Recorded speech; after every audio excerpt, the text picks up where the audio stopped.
queridos hermanos, que el Señor les bendiga. ¿Se me escucha? Es que Oscar ya lo contaminó el micrófono, entonces ya no me puedo sacar el barbijo. Es jugando, es jugando.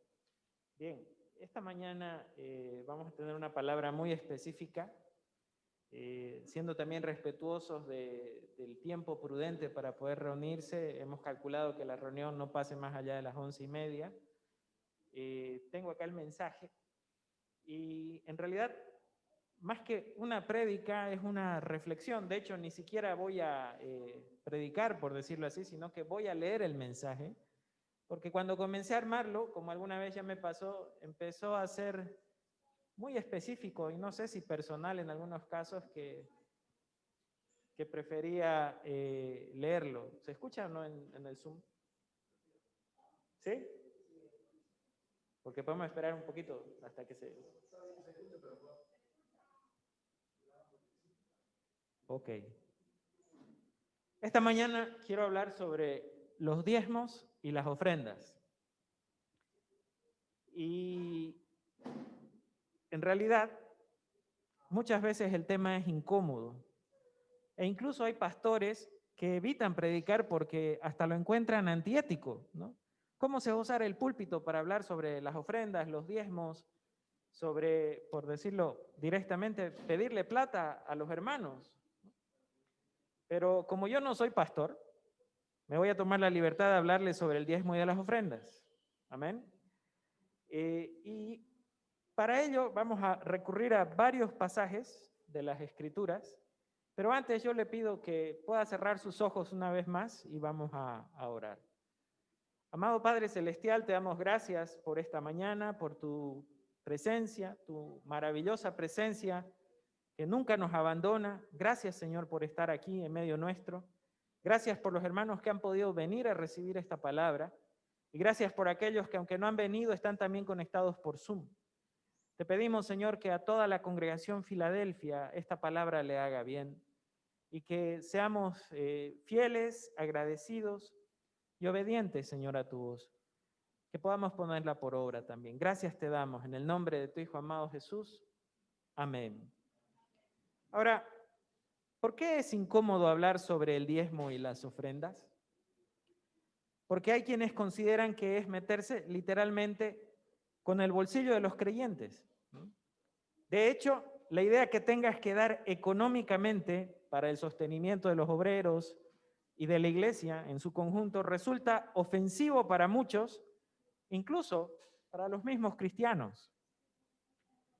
Existen quienes dicen que el diezmo y las ofrendas solo pertenecían a la ley mosaica, como se la conoce, que en otras palabras es la ley dada por Dios a Moisés en el Antiguo Testamento y que por tanto no aplicaba en el Nuevo Testamento y que tampoco aplica ahora, porque ya no vivimos según la ley, sino según la gracia. Y hemos escuchado muchas veces esa frase, y es como si ambos aspectos, la ley y la gracia, fueran mutuamente excluyentes. Y como que el Antiguo Testamento terminó y es un capítulo aparte, y que con el Nuevo Testamento comenzó otro capítulo, y lo que quedó en el Antiguo Testamento se quedó solamente para referencia histórica. Sin embargo, el mismo Señor Jesús dijo en Mateo 5, verso 17, que Él no había venido a este mundo para abrogar la ley, sino, ¿para qué cosa? Para cumplirla. Ahora, ¿cumplir qué? ¿Qué es el diezmo? En palabras sencillas, para decir la definición más simple, equivale a dar el 10% de algo como una ofrenda a Dios. Y la primera vez que se habla sobre el diezmo, literalmente utilizando esa palabra, en la Biblia, se lo hace en Génesis capítulo 14, versos 17 al 20. Y se lo hace en referencia a Abraham, todavía ni siquiera era llamado Abraham, quien luego sería Abraham y sería considerado hasta nuestros días, es considerado como el padre de la fe. Ahora, ¿qué dice en específico el texto bíblico de Génesis 14, versículo 17 al 20? para que puedan escucharlo en Zoom, se los leo yo, pero si usted tiene su Biblia a mano, lo puede leer. Génesis capítulo 14, versículo 17 al 20.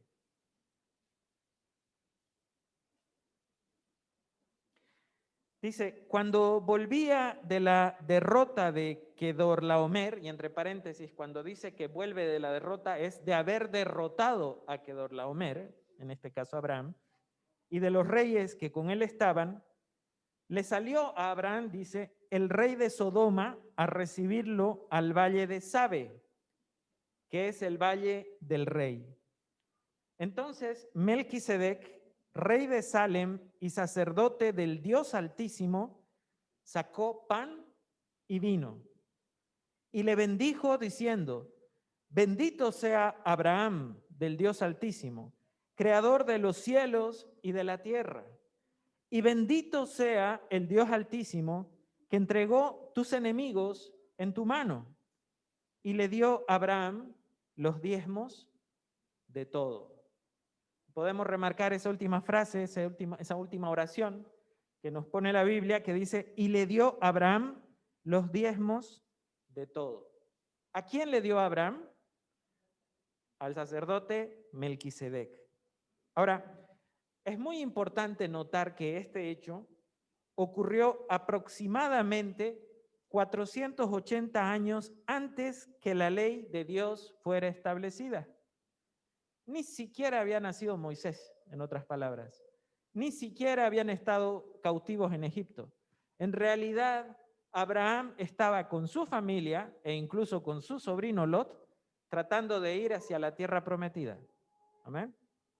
Ahora, esto significa que cuando Abraham estaba dando el diezmo al sacerdote Melquisedec, no lo estaba haciendo por cumplir ninguna ley, sino que lo estaba haciendo por fe, tal como había hecho todo desde que fue llamado por Dios a dejar su tierra y su parentela para ir a la tierra prometida. Pero uno puede pensar, ¿y qué tiene que ver Melquisedec en todo esto, este sacerdote? ¿Quién era Melquisedec entonces? ¿Por qué debería recibir los diezmos de Abraham? El libro de Hebreos nos cuenta o nos da más luces sobre esto. Y ojo, el libro de Hebreos está en el Nuevo Testamento, ¿no? Y en el capítulo 7 del libro de Hebreos, del verso 1 al 4, repito la cita bíblica, el texto bíblico, capítulo 7 de Hebreos, del verso 1 al 4, dice así, porque este Melquisedec, rey de Salem, y entre paréntesis, Salem era el nombre antiguo de Jerusalén, sacerdote del Dios Altísimo, que salió a recibir a Abraham, que volvía de la derrota de los reyes, y le bendijo, a quien asimismo dio Abraham los diezmos de todo, cuyo nombre significa primeramente, y vaya tomando nota, rey de justicia, y también rey de Salem, esto es, rey de paz, sin padre, sin madre, sin genealogía, que ni tiene principios de días ni fin de vida, sino hecho semejante al Hijo de Dios. Permanece sacerdote para siempre. Considerad pues cuán grande era este, a quien aún Abraham, el patriarca, dio diezmos del botín. En pocas palabras, Melquisedec era un tipo o una figura de Cristo. Podría decirse que a Abraham le salió al encuentro Cristo mismo. Así de importante era Melquisedec, como tipo o figura de Cristo. No se olviden que la Biblia, el centro de la Biblia es la vida de Jesucristo. Y en el Antiguo Testamento hay varios pasajes en los cuales hay tipos o figuras de Cristo. Melquisedec es una de ellas.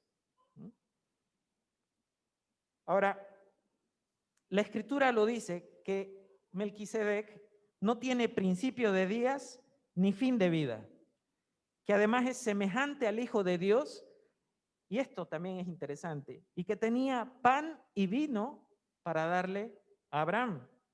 Pan y vino, los mismos elementos con los que en la cena del Señor recordamos, ¿qué cosa? El nuevo pacto. Ahora, cuando entendemos esto y vamos revisando la Escritura, entendemos que diezmamos u ofrendamos, por tanto, no por obligación, sino por fe. Cuando diezmamos u ofrendamos, no lo hacemos para agradar a ningún hombre, sino para dar con un corazón agradecido apenas una pequeña porción de lo mucho que Dios nos da. Así como Abraham le dio a Melquisedec, la Escritura dice, en el mismo capítulo 7 de Hebreos, que Jesús es nuestro sumo sacerdote y que lo es según el orden de Melquisedec. Lo deja muy en claro en los versículos posteriores. ¿Qué quiere decir eso? Que como sumo sacerdote, por tanto Jesucristo, está más allá de la ley mosaica y que por eso es fiador, Hebreos 7 lo dice, de un mejor pacto, porque al igual que el Melquisedec con el que Abraham se encontró, Jesús permanece para siempre. Su sacerdocio es inmutable, es santo, inocente, sin mancha, apartado de los pecadores y hecho más sublime que los cielos. Por eso el mismo pasaje dice que este sumo sacerdote nos convenía cuando se refiere a Jesucristo, su sacrificio en la cruz y en el hecho que ahora está en la gloria, sentado a la diestra del Padre. Porque dice el verso 25 de Hebreos 7, que este sumo sacerdote puede también salvar perpetuamente a los que por él se acercan a Dios, viviendo siempre para interceder por ellos. Aquí ya no está hablando de Melquisedec, aquí está hablando de Jesús, pero dice que es un sumo sacerdote en la misma línea de Melquisedec. Y ese es el Cristo, queridos hermanos, al que nosotros le damos nuestros diezmos y nuestras ofrendas. No se lo damos a ningún hombre, ¿no? Por mucho que sea pastor o anciano, sino que cuando ponemos nuestro dinero en el alfolí o en la cajita, lo hacemos con nuestra fe, lo hacemos con nuestra obediencia, con nuestro amor, con nuestra gratitud y sobre todo con nuestra generosidad, puestos en aquel que lo dio todo para que nosotros seamos reconciliados con el Padre y que tengamos vida eterna. ¿Estamos bien hasta acá? ¿Cuántos dicen amén? Ahora bien, ya que hemos constatado que los diezmos y las ofrendas están más allá del cumplimiento de la ley del Antiguo Testamento, otra interrogante que salta, de todas formas, si no está tanto en la ley, ¿es obligatorio diezmar? ¿No? Y podríamos responder brevemente diciendo que a la fe siempre le sigue la obediencia. Abraham le creyó a Dios y obedeció saliendo de su tierra y de su parentela a la tierra que Dios le mostraría. Lo primero que vemos en la vida de Abraham es fe, pero lo segundo que vemos en la vida de Abraham es acción. Y esa acción es una obediencia que va en línea con la fe que él tenía. Dios le dijo, sal de tu tierra, y Abraham no le dijo, espera un poco porque que pase el invierno. ¿Qué hizo Abraham? Abraham obedeció y salió, ¿no? Ahora, en el Nuevo Testamento, en el libro de Lucas, capítulo 19, verso 1 al 10, vemos también otro ejemplo que nos habla de fe y de obediencia. Aquí nos habla de quién, de la vida de Zaqueo. ¿Quién era Zaqueo? Era un publicano rico, que cuando dejó entrar a Jesús a su casa, ¿qué pasó? Tuvo una verdadera conversión. Incluso cuenta, lo podemos resumir, que Zaqueo era de baja estatura, que cuando Jesús estaba pasando, él agarró y se subió a un árbol que se llamaba el árbol sicómoro, ¿no? Y cuando Jesús pasa por debajo del árbol, lo mira y le dice, Zaqueo, bájate de ahí, porque hoy debo reposar en tu casa. ¿Y qué es lo que Jesús está haciendo con Zaqueo? Le está dando un mandato. ¿Y qué hizo Zaqueo? ¿Se quedó en el árbol o bajó en obediencia al mandato de Jesucristo? Cuando él bajó, muchos teólogos dicen, es en el momento en el que él ya había aceptado en su corazón al Señor. Y bajó y se fue corriendo a su casa porque además iba a tener la presencia de Dios en su hogar. Pero no termina la historia ahí, ¿no es cierto? Dice en el verso 8 que cuando ya estaban en la casa, entonces Zaqueo, puesto en pie, dijo al Señor, he aquí, Señor, y me llama la atención que diga la escritura puesto en pie, quiere decir de que para él era algo muy importante y por tanto él decidió pararse para decirle esto a Jesús. Dijo al Señor, he aquí, Señor, la mitad de mis bienes doy a los pobres. Y si en algo he defraudado a alguno, se lo devuelvo cuadruplicado. Verso 9, Jesús le dijo, hoy ha venido la salvación a esta casa, por cuanto él también es hijo de Abraham. Fíjense, habla de la salvación, Jesús habla de la salvación en esa casa, pero también, y esto llama la atención, dice, porque Zaqueo también es un hijo de Abraham. Ahora, ¿qué quiere decir eso, hijo de Abraham? ¿Por qué otra vez referencia a Abraham? ¿Y por qué también en el contexto de que Zaqueo en su generosidad decide dar la mitad de sus bienes y al que le debía darle cuadruplicado? Hay una respuesta en Gálatas capítulo 3, verso 7. Muy sencilla. Si usted está tomando apuntes, felicito a quienes toman apuntes. Gálatas capítulo 3, verso 7 dice, sabed por tanto que los que son de fe, estos son hijos ¿de quién? De Abraham. Repito, sabed por tanto que los que son de fe, estos son hijos de Abraham. Cuando Zaqueo hizo lo que hizo, ¿lo hizo por obligación o lo hizo porque creía en Jesús? Lo hizo por fe. Amén. No lo hizo por obligación ni porque era parte de la ley. Ahora, 2 Corintios capítulo 9, versos 6 al 8. 2 Corintios capítulo 9, versos 6 al 8, dice, pero esto digo, esto lo escribe Pablo a la iglesia en Corinto, el que siembra escasamente, también segará escasamente. Y el que siembra generosamente, generosamente también segará. Cada uno dé como propuso en su corazón, no con tristeza, ni por necesidad, porque Dios ama al dador alegre. Por antonomasia no significa que Dios odia o aborrece al dador triste, ¿no?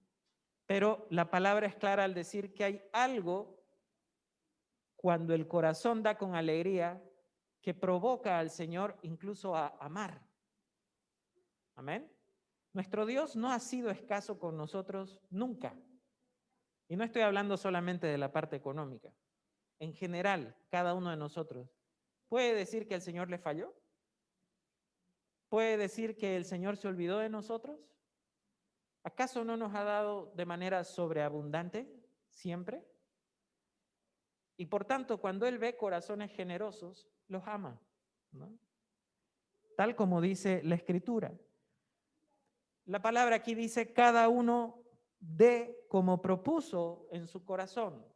No está poniendo una obligación de 10% como diezmo, pero sí está hablando de que debemos dar con generosidad, porque el que siembra generosamente cosechará ¿cómo?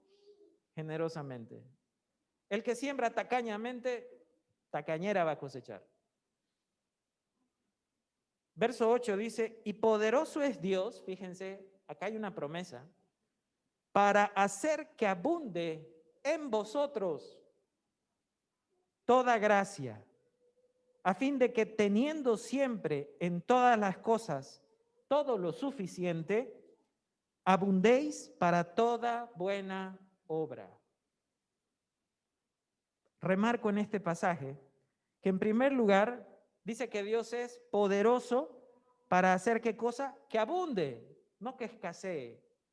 ¿En quién? En nosotros toda gracia. Esta promesa va más allá de simplemente decirte para que abunde en tu billetera y en tu cuenta bancaria el dinero. No, toda gracia, dice, ¿no? Pero con un propósito, a fin de que teniendo siempre en todas las cosas todo lo suficiente, que no nos va a faltar nada, que vamos a estar cubiertos en nuestras necesidades, dice, abundéis, abundemos nosotros, ¿para qué? Para toda buena obra. Queridos hermanos, no debemos olvidar que nosotros somos mayordomos, somos administradores de lo que Dios en su gracia nos permite tener. Por tanto, no es una cuestión de cuánto le doy a Dios, sino más bien de con cuánto de todo lo que le pertenece a Dios me quedo yo. Amén. Esto es cambiar un poco el enfoque, porque nosotros creemos que cuando recibimos el sueldo, por dar un ejemplo, ya, voy a dar el diezmo, ¿no? Y estoy haciendo bien, pero el 90% es mío. En realidad el 100% es del Señor. Y tenemos nosotros la responsabilidad de administrar ese 100%, de lo cual la palabra nos dice diezmen u ofrenden. No nos pide el 100%, nos pide una parte, pero el resto también tenemos que ser responsables en manejarlo. Porque aquí la palabra es específica cuando dice, teniendo siempre en todas las cosas todo lo suficiente, abundéis para toda buena obra. Queridos hermanos, si nos sobra el dinero, y gracias a Dios si es que nos sobra, no es para despilfarrarlo, sino también para poder dar con generosidad para toda buena obra. Amén. Hay un propósito ahí. El cristiano es un ser humano como todos los demás, no somos mejor que nadie, no somos peor que nadie, pero sí tenemos otras convicciones en el corazón, que nosotros no estamos acumulando riquezas para simplemente disfrutar nosotros, sino que nosotros tenemos que acumular, si vale el término, para hacer ¿qué cosa? Buenas obras. Y en esa línea muchos cantamos, incluso me acordaba de esto, queremos darte lo mejor de nuestras vidas, ¿no? Canción de Jesús Adrián Romero, ¿no? Te daré lo mejor de mi vida, ¿no? Pero parece que eso no incluyera en muchas ocasiones nuestra economía. Podemos decir incluso, mi corazón es tuyo, Señor, te lo entrego, pero la plata es mía. Y no les estoy pidiendo plata esta mañana. Lo que estoy queriendo enfocar es que tengamos un sustento bíblico para entender de que el Señor también espera que nosotros con nuestros bienes, con nuestros diezmos y con nuestras ofrendas, lo podamos honrar. Y por eso es que tenemos que dejar de ser muy místicos, ¿no? Tal vez cantamos, adoramos, levantamos las manos, gloria a Dios, aleluya, para ser prácticos. Parte de nuestra adoración, más allá de cantar y levantar las manos, es poder poner la mano en el bolsillo, o en la billetera o en la cuenta bancaria y decir, Señor, tengo esto para poder dar. Y es un acto de fe, no es una tortura. Y muchas veces, y eso lo puedo decir por experiencia personal, quizás como testimonio, cuando he priorizado dar el diezmo, aún sabiendo que no estoy seguro si llego a fin de mes, no sé cómo, pero he llegado a fin de mes y a fin de año. Amén. Porque es un acto de fe. Ahora, el diezmo no es un negocio. De hecho, una persona que tiene fe no hace censura en cuanto a estas cosas, porque uno escucha aún dentro de la misma iglesia, dentro del pueblo de Dios, gente que dice, pero eso es para los pastores, pues para que se llenen de plata, ¿no? Una persona que de verdad ama a Dios nunca va a entrar en ese razonamiento, porque el momento que usted pone en la caja o en el alfolí su diezmo, usted lo está haciendo en función a un compromiso con Dios.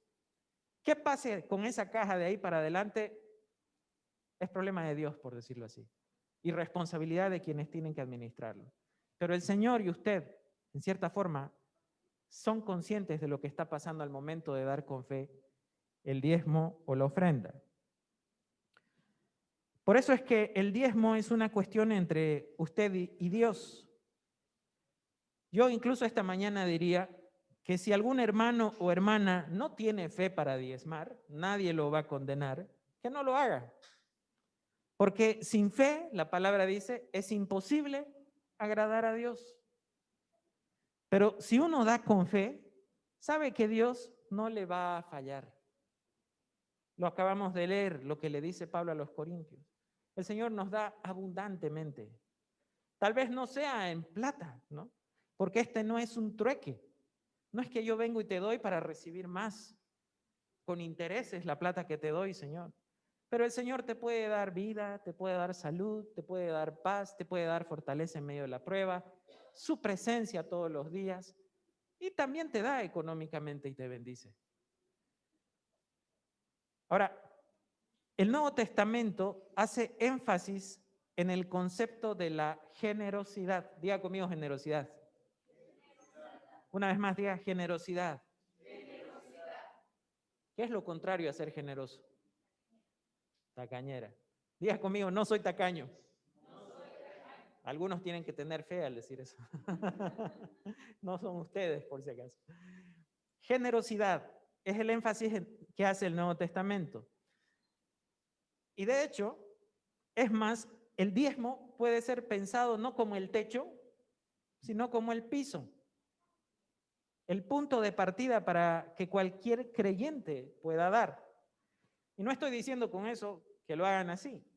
Algunos darán el diezmo, tal vez darán menos, otros darán más.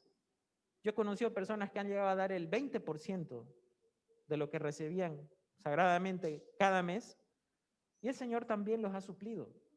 Pero no se trata de que de aquí salgamos y digamos, Señor, en un arranque de emoción, te voy a dar el 90% y me voy a quedar con el 10%. El Señor no te está pidiendo eso, pero el Señor te está pidiendo que seas generoso. Por eso, cuando hablábamos de 2 Corintios, verso 7, Pablo le dice a los corintios, cada uno dé como propuso en su corazón.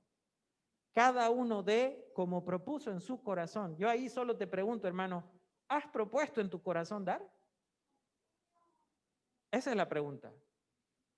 Y si dices, sí, he decidido dar, bueno, y te pones un límite para poder dar, hazlo. Pero si no hay propósito, nunca va a haber acción. Y si no hay acción, nunca vamos a poder ver resultados. Ahora, esto muy espiritual, no podemos pasar por alto el hecho que Cristo no diezmó su vida por nosotros. ¿Qué hizo el Señor? Entera, por completo, porque nos amó primero. Ahora, pregunto, ¿te caerá un rayo del cielo si no das el 10%? Ahorita está medio nublado, por ahí saliendo. No se trata de eso. Los cristianos no deberíamos tener problema en ser generosos con nuestro dinero, de hecho. Porque todo nos ha sido dado por gracia. O es que alguno puede pararse aquí y decir, ¿sabe qué, hermano? Usted se equivoca, pero es mi esfuerzo. Taloneo todos los días. Además que soy bueno en lo que hago y por eso gano. Todo es gracia, absolutamente todo. Y el reconocer esa gracia en nuestras vidas nos hace ser humildes. Nos humilla delante del Señor. Porque ninguno de nosotros puede decir que sea capaz por su propia capacidad, que sea inteligencia porque tiene un cerebro tipo Einstein. ¿Ah? Ninguno de nosotros puede decir que lo que hace o lo que tiene es por mérito de uno. Es por pura gracia de Dios. Y por tanto, si la palabra dice que de gracia recibimos y por tanto de gracia debemos dar, ahí se rompe cualquier tacañera posible. Y entra en juego la generosidad.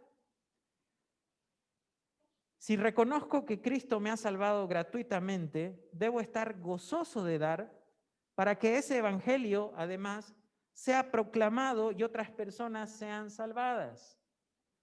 ¿Cuál es la función que tiene el que yo pueda dar el diezmo o la ofrenda?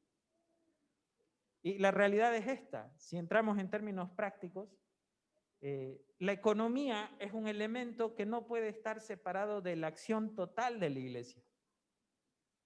Y si, por ejemplo, yo estoy dando, es porque también yo en mi corazón he propuesto ayudar a la extensión del reino, para que la economía de la congregación funcione, para que se pueda pagar, por ejemplo, a los misioneros. Oscar nos puede decir qué porcentaje es lo que tiene Filadelfia destinado a misioneros. 60%. 60 bolivianos de cada 100, por decirlo así, que ingresan a esta congregación, no se quedan en la congregación, sino que van a apoyar otros ministerios. ¿Y esos ministerios qué es lo que hacen? Predican, llevan el evangelio a otras personas. Y yo cuando estoy aportando debo tener ahí la satisfacción, y de hacerlo con gratitud, de que estoy dando para que otros reciban esa gracia que yo ya recibí primero. Amén. Por tanto, ¿cuál es el secreto del diezmo entonces? No, más que secreto es el hecho de que yo estoy dando para que el evangelio se propague, para que otros conozcan de Cristo, para que otros sean salvos como yo. Por tanto, ¿es un acto generoso? Sí, pero también es un acto de gratitud. Y es un acto de compromiso con aquellos que no conocen al Señor.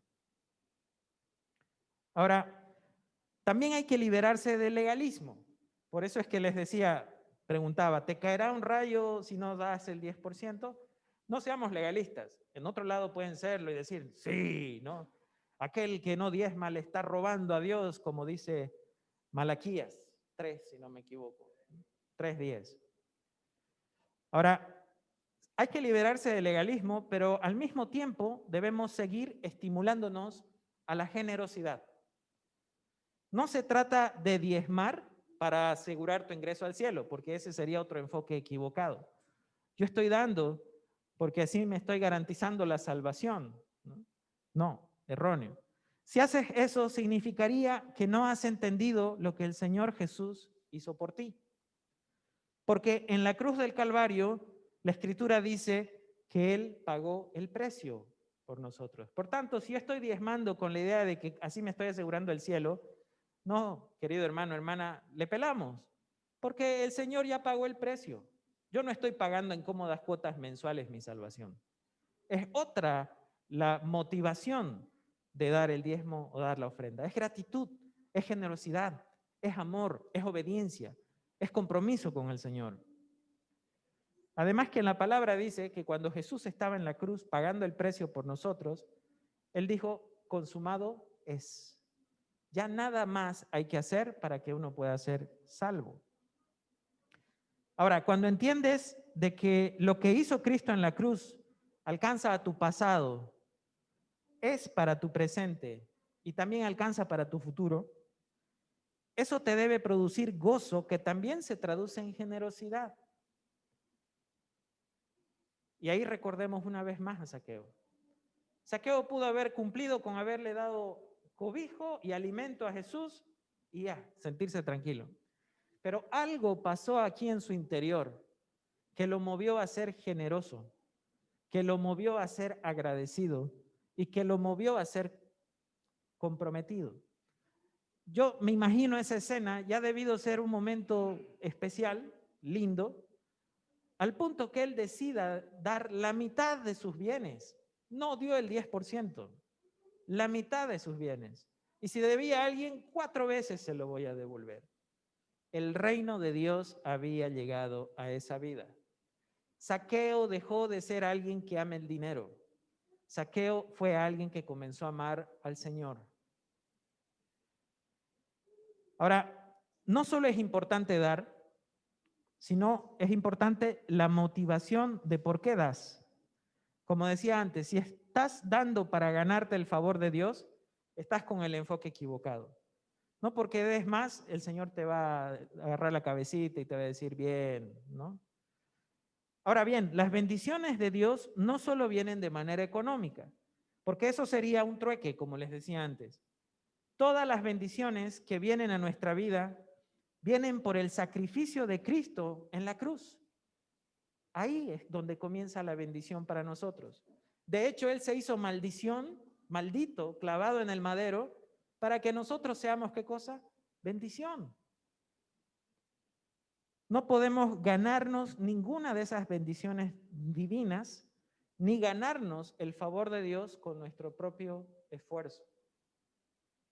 De hecho, la primera gran bendición, cuando hablamos de las ofrendas o del diezmo, es despegarme de mis ídolos.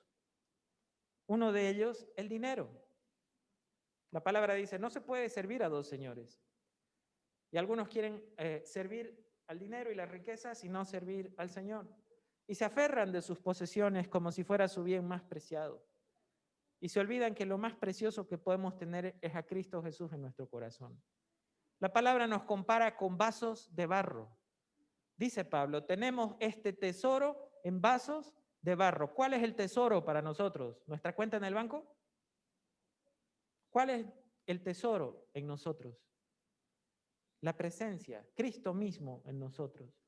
Y cuando uno atesora, quiere decir valora, cuida, guarda que eso se mantenga ahí. Es mi tesoro.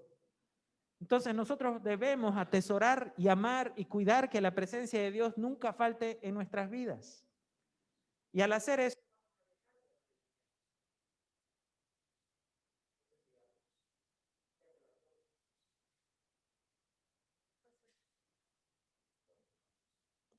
de hecho, la primera gran bendición es despegarme de mis ídolos, uno de ellos el dinero, y confiar únicamente en el Señor.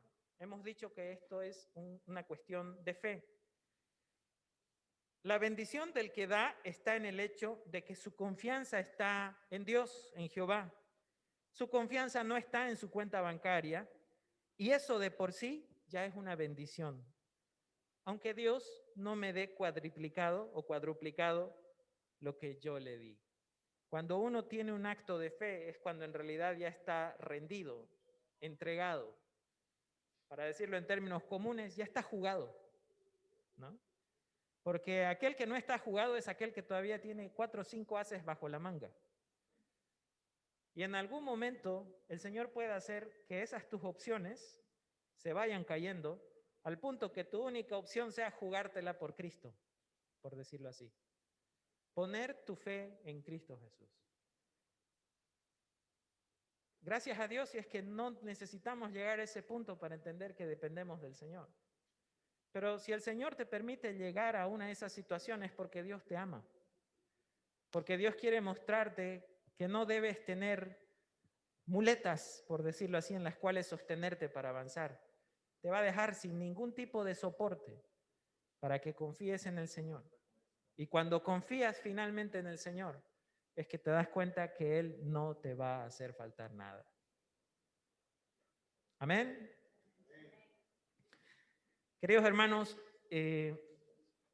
¿cuál es el propósito? Y debo aclarar porque pueden haber susceptibilidades. Denise ahora es la tesorera y deben decir, están pidiendo dinero. No. De hecho, entre paréntesis, yo voy a dejar de ser anciano junto con Oscar en algunas semanas más. Entonces, eso me deja más tranquilo.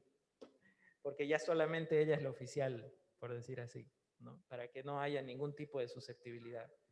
Pero la realidad de la congregación, ¿y por qué esta palabra? Es que nosotros debemos aprender a ser generosos. No estamos diciendo ponga el 10% como mínimo porque si no se va a ir al infierno. Primero le estamos diciendo, si tiene fe, dé. Si no tiene fe, no dé. El Señor es el dueño de la obra y Él va a sostener a Filadelfia. Pero quien se bendice en primer lugar al dar es aquel que dispone en su corazón el dar. Y si lo hace con un corazón agradecido y con amor para el Señor y para la obra, créame que el Señor nunca, nunca lo va a defraudar. Pero es muy importante, para poder ofrendar y diezmar, hemos dicho que es una cuestión de fe y por tanto no necesariamente es una cuestión de emociones. ¿Qué quiero decir con eso? El dar el diezmo o la ofrenda también es una disciplina. Semanal, mensual, como usted reciba el dinero o lo que reciba. ¿Por qué? Porque yo en mi emoción ahorita puedo decir diezmo y de hecho doy, pero ya en enero me cuesta. El aguinaldo para mí. No. Si tiene la práctica saludable de que da el diezmo de todo aquello que recibe, eso debe ser siempre. Y aún le digo, un secreto. Debe ser lo primero. Aparte, diezmo y después veamos todo lo demás. Yo le digo en términos prácticos, nosotros diezmamos por la gracia de Dios. Siempre lo hemos hecho. Creo que una vez solamente estuvimos 2, 3 meses por un error mío sin poder diezmar y me dolió. Hace varios años. Pero en la actualidad, en mi vivir actual, en lo personal, yo hago 2 cosas. Cuando llega un ingreso, lo primero, diezmo. Lo segundo, impuestos, porque no quiero tener problemas con los impuestos. Y ya después, lo que sobre. Pero si uno diezma con un corazón agradecido, sea mucho, sea poco, el Señor lo va a multiplicar. El Señor lo va a hacer. El mismo Señor Jesús, para poder llevar la palabra aquí en la tierra, Él también ha necesitado de fondos y de recursos. Y si me pregunta usted dónde está eso en la Biblia, viene a mi mente, por ejemplo, cuando estaban los 5,000 rodeando a Jesús y había que darles de comer, ¿no? Y cuando le pregunta a sus discípulos, ¿qué hacemos? Creo que es Felipe el que le dice, Señor, ni con 200 denarios vamos a poder alimentar a tanta gente. Felipe ya había hecho el cálculo de cuánto les podía salir. Y por tanto, quizás no alcanzaba el dinero. Y ahí el Señor hace el milagro. Pero hay otro pasaje, por ejemplo, cuando Jesús se encuentra con la mujer samaritana en el pozo, ella está recogiendo agua, él está solo. Y le dice, los discípulos han ido a comprar comida. ¿Con su linda cara iban a comprar algo? No, tenían que pagar. Por tanto, había gente que en su generosidad también daba para el sostenimiento del ministerio de Jesús en la tierra. Eso quiere decir que toda obra, por muy espiritual que sea, con la bendición del Señor, va a poner gente generosa para que pueda aportar. Y yo lo animo a que usted sea de esos generosos, porque esa generosidad no tiene pierde, por decirlo así. Pero también me cuido para no decirle, como alguno puede escuchar ahí, aún en la televisión, pacte con Dios. Dé su dinero ahora y pídale y el Señor va a hacer en la necesidad que usted tenga. No, usted dé simplemente por dar, con corazón agradecido. El Señor se va a encargar. Amén. Amén. Gracias, hermano, por escuchar esta palabra. Yo le invito a que cerremos los ojos una vez más. Oremos. Amado Señor, gracias por tu presencia, por hacernos bien siempre, por tu misericordia y por tu fidelidad. Señor, ayúdanos a que nosotros también seamos fieles. Así como dice tu palabra, cada uno dé como dispuso en su corazón, que haya corazones dispuestos a dar, Señor. Pero para que eso pase, Señor, que nadie se sienta obligado, que tú pongas fe en el corazón de cada hermano, de cada hermana, Señor. De los que han escuchado este mensaje, de quienes lo van a escuchar después. Pero Padre, que Filadelfia sea conocida como una congregación de hermanos, hermanas, familias generosos. Gracias, Señor, porque tú has sido el más generoso, porque diste todo por completo para que nosotros podamos disfrutar de esta gran y maravillosa salvación. Y con ese pensamiento, Señor, en nuestra mente, en nuestro corazón, queremos esta mañana meditar en tu palabra y que tú nos ayudes, Señor, a ser fieles a ti aún en lo económico. Gracias, Señor, te damos. En el nombre de tu Hijo amado Jesús. Amén. Gracias, hermanos. Que el Señor les bendiga.